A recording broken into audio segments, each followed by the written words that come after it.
आप तरह मालखाने से वो बदल भी चीज़। देते हैं और इसकी एक सबसे बड़ी मिसाल मैं आपको बताऊँ मालखाने की, टीपू ट्रका वाला का मर्डर हुआ था, हाँ, ठीक है? तीफी बट नामज़द था उसमें।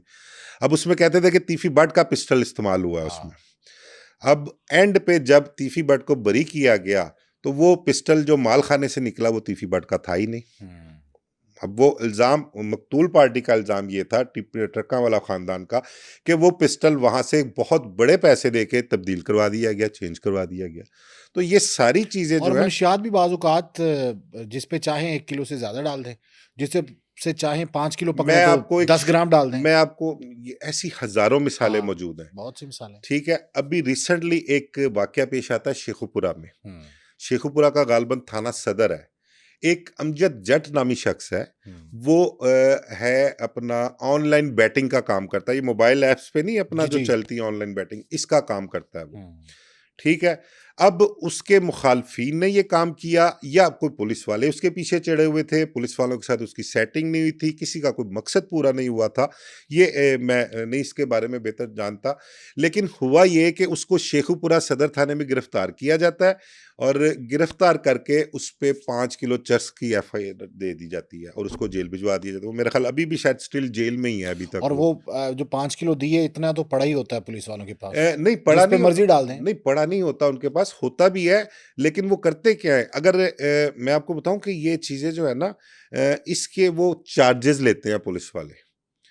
1 किलो जो है ना चर्स उसके चार्जेज़ 1 किलो से ज़्यादा डालें तो वो बंदा जो है ना फिर जेल में उसको टाइम थोड़ा हाँ, ज़्यादा ज़्यादा लगता गुज़ारना है, पड़ता 1000 है क्योंकि ग्राम से सज़ा ऊपर है। हाँ। उसकी ज़्यादा है।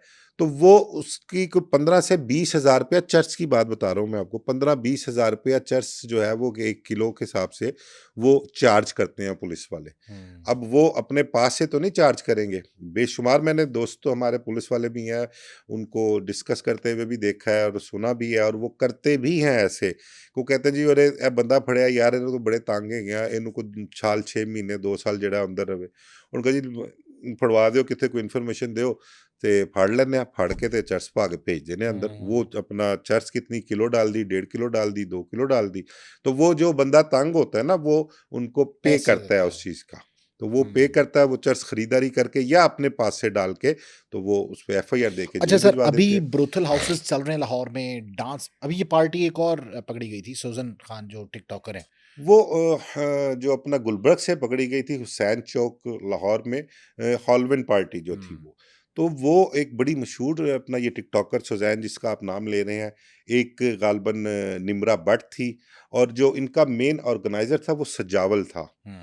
ठीक है, सजावल और एक गालबन अब्दुल्ला नाम है, ये कुछ 4 लोग थे, ये मेन जो उस पार्टी के जो थे ना पार्टिसिपेंट या उनके जो अरेंज किया करते थे, ये वो लोग शामिल थे। तो ये पार्टियों का सिलसिला आज से नहीं चला आ रहा, अभी पीछे आपने देखा होगा अपना कुछ अर्सा पहले कसूर में भी कसूर एक वाला जिसमें एसएचओ मैटर हुआ था, सकलैन जो है एसएचओ वो सकलैन उसको मुअत्तल भी हो गए। अपना मुअत्तल हुआ था, वो एक अपना वीडियो क्लिप वायरल हुआ था, हाँ। वो लड़कियाँ जो गिरफ्तार हुई थी। अब ये जो इन्होंने पकड़ा है ना, वो कसूर वाले इंसिडेंट को सामने रखते हुए इन्होंने क्या किया है कि लड़के-लड़कियों को थाने ले जाके बिल्कुल सील कर दिया गया थाने को, हुँ। किसी को अंदर आने-जाने की इजाज़त नहीं और सख्ती से जो थाने के मुलाज़मीन थे, उनको मोबाइल लेके भी उसका कमरे में जाने नहीं दिया जा रहा था कि हुँ। कोई किसी का क्लिप ना बना ले, कोई वीडियो ना बना ले, कोई वायरल ना हो जाए। और थाने के दरवाज़े बंद कर दिए थे, बाहर सिफारशियों का रश लगा हुआ था या वो लड़कियाँ, लड़के जो पकड़े गए थे, उनके फैमिली के लोग वहाँ पर पहुँच गए थे। तो वो सबक था कसूर वाली पार्टी के, उसके लिए उन्होंने यहाँ पर सख्ती बड़ी की हुई थी। तो ये डांस पार्टीज़ जो हैं, ये चलती आ रही हैं। ये जो गुलबर्ग से पकड़ी गई ना, ये और चीज़ थी पार्टी, डांस पार्टीज़, हुँ। लेकिन ये आपने उस पार्टीज़ में लड़के-लड़कियों का गेटअप देखा होगा कि क्या गेटअप बनाया हुआ था उन्होंने। वो मतलब कि हम जो मगरिबी हमारे लोग हैं ना, तर्ज उस तर्ज की पार्टी थी और इसके पीछे हमारी गवर्नमेंट को बड़ा सीरियस होके सोचना चाहिए कि इस किस्म की पार्टीज़ अभी पीछे आपने माज़ी में देखा होगा कि चंद हफ्ते पहले एक अपना ट्रांसजेंडर्स की पार्टी पे हाँ भी जी, रेड हुआ था बिल्कुल, बिल्कुल। और वो भी यही हेलवन पार्टी हुआ वो थी, भी ठीक है? बिल्कुल ऐसा वहाँ ही पर है। भी ये सारा कुछ था। हमारी गवर्नमेंट को देखना होगा कि इसके पीछे लोगों का एजेंडा क्या है? कौन लोग हैं इसके पीछे जो इस किस्म की पार्टीज़ अरेंज करवा रहे हैं? अब देखें ना वहाँ पर होता क्या है कि वो आपने इंग्लिश मूवीज़ में देखा होगा किस तरह से अजीबो-गरीब आवाज़ें निकालते हैं, जैसे वो हाँ। किसी को कॉल कर रहे हैं, बुला रहे हैं। तो इन्होंने शैतान चुड़ैलों के हुलियाजात बनाए होते हैं। अजीबो-गरीब आवाज़ें निकाल के बदरूहों को बुलाया जाता है और शैतान को खुश किया जाता है या आप दूसरे लफ्ज़ों में ये कह लें कि शैतान की पूजा की जाती है। हुँ। अब हमारी नौजवान नस्ल जो है, पढ़ी लिखी नस्ल है, वो इस किस्म के कामों में उनको ये तरगीब क्यों दी जा रही है? इसके पीछे क्या है? कोई बैरूनी एजेंडा तो नहीं है? हुँ। या यहाँ पर कुछ लोग ऐसे मौजूद हों जो किसी के हाथों में खेल रहे हों, हमारी नस्ल को जो है वो इस तरफ लगा के बर्बाद करना चाह रहे हों, हमारे मुआशरे में इस किस्म का जो चीज़ें हैं उनको आम करना चाह रहे तो हों, इस पुलिस क्या हवाले कर से रही है सर इस मामले में फिर? पुलिस को देखें ना, अब पुलिस को तो जहाँ इन्फॉर्मेशन मिलती है, पुलिस वहाँ रेड करती है। अब ये पार्टीज़ हैं, ये हेलोइन पार्टीज़ ले लें, डांस पार्टीज़ ले लें, ये कुछ ही मुस्तकिल तौर पर किसी जगह पर नहीं होती। कोई कभी बेदिया रोड पे करवा रहा है, कभी कोई हाँ। डिफेंस में, मॉडल टाउन में, गुलबर्ग में, कुछ गेस्ट हाउसेज़ हैं, मतलब कि मुख्तलिफ जगहों पर ये होती हैं पार्टीज़। अब वहाँ पर जहाँ इत्तला मिल जाती है, वहाँ पुलिस रेड कर देती है, और अगर किसी जगह पर इत्तला नहीं भी मिलती और पुलिस के इलम में भी हो, तो फिर वो पुलिस की सेटिंग से होती है। बेदियाँ रोड हुँ। के बेशुमार फार्म हाउसेज़ हैं, रायबंद रोड के बेशुमार फार्म हाउसेज़ हैं, जहाँ पर ये सारे काम होते हैं। लेकिन वहाँ पर जो मुतलका थाने होते हैं, उनको मैनेज भी किया होता है।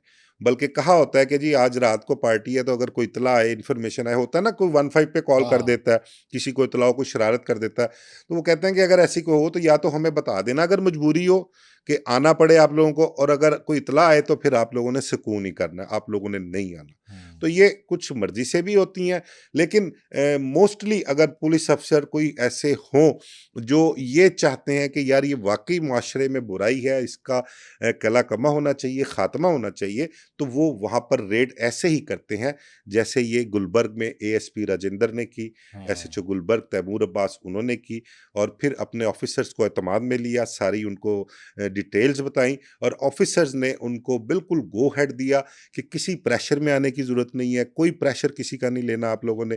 जो एफआईआर बनती है, जो-जो चीज़ें वहाँ से बरामद हुई हैं, उसके मुताबिक आप एफआईआर दर्ज करें। और मेरी इत्तला के मुताबिक अभी तक तो शायद उनकी ज़मानतें भी नहीं हुई हुई हैं। वो अभी तक शायद जेल में ही हैं, या आज शायद हो गई हों, लेकिन कल तक उनकी ज़मानतें नहीं हुई थी, इसलिए कि उसमें कोई दफ़ा एक ऐसी लगी हुई थी, 92 गालिबन की दफ़ा थी, तो वो मजिस्ट्रेट उसकी बेल ले नहीं सकता था, हाँ। वो सेशन कोर्ट से उसकी बेल होनी थी। तो अब पता नहीं अब उनकी बेल्स हुई है या अभी तक वो वहीं पर। तो ये आंटी नगीना खानम, जी। ये किस दौर में थीं और इनके क्या कारनामे थे लाहौर में? ये आंटी नगीना खानम जो थी, ये 90s में इनका बड़ा अरूज था, बड़ा नाम था। ये इलाका गैरसिया से इनका ताल्लुक था, वहाँ से ये आकर लाहौर में आबाद हुई थी। फ़िल्म इंडस्ट्री से इनका ताल्लुक था, फ़िल्मों में अच्छा। भी इन्होंने काम किया था, लेकिन ब्रॉथल हाउस के हवाले से ये बहुत मशहूर हुआ करती थीं। और इनके ताल्लुकात जो थे वो भी बड़े अच्छे-अच्छे और बड़े तगड़े उस दौर के लोगों के साथ हुआ करते थे। इकबाल टाउन में इनका कह लें कि रिहाइश थी, और वहीं पर ये सारा सिस्टम अपना चलाया करती थी। नगीना खानम के ताल्लुकात पुलिस अफसरान से भी थे, हुँ। फिर फ़िल्म इंडस्ट्री से भी थे, फिर सहाफ़ी हज़रात से भी बहुत सारे ताल्लुकात हुआ अच्छा, करते थे सहाफ़ियों से इनके। भी ताल्लुकात हैं? हमारे एक बड़े सीनियर जर्नलिस्ट हैं, वो उनके मुतल्लिक़ आपको बताऊँ कि नगीना खानम का ये दावा था कि वो मेरा मुँह बोला बेटा बना हुआ है। अच्छा। और वो बड़े अच्छे लेवल के एक अखबार के मालिक भी थे। उनका आंटी कैंडी से भी बड़ा ताल्लुक रहा है किसी दौर में। हुँ।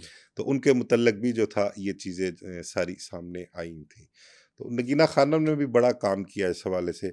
फिर वो बेचारी एक कोई इंसिडेंट हुआ उसके घर में, कोई 2-3 लड़कियाँ और ये इनको घर में घुस के कोई मर्डर कर गया था।